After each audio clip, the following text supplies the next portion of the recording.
देखिए यूएई में कितनी बारिश हुई। एक्चुअली ये है रसल खैमा। तो आज सुबह ड्यूटी पर जाते समय रोड की हालत देखिए, दुकान डूबी हुई है, कार आधी पानी में है, तो कंडीशन बहुत ही ख़राब है। देखिए जब बारिश बहुत ज़्यादा हो, अनलिमिटेड बारिश हो, तो कोई कुछ नहीं कर सकता, लेकिन गवर्नमेंट की तरफ से तो मतलब पूरी कोशिश किया जा रहा है।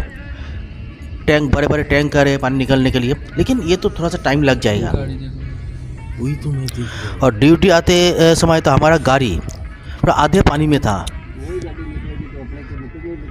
बट गवर्नमेंट की तरफ से पूरी कोशिश जारी है। फुल नाइट स्टाफ, गवर्नमेंट का जो स्टाफ है फुल नाइट काम किया, पानी निकालने की कोशिश किया। बहुत सारे रोड में पानी निकल भी गया है, बट अभी भी मतलब क्योंकि बारिश जारी है, आज भी बारिश होएगा, मतलब बहुत ज़्यादा बारिश होने वाला है आज भी, अकॉर्डिंग टू द रिपोर्ट। पहले ही आ जाना था। ये तो रिस्की हो रहा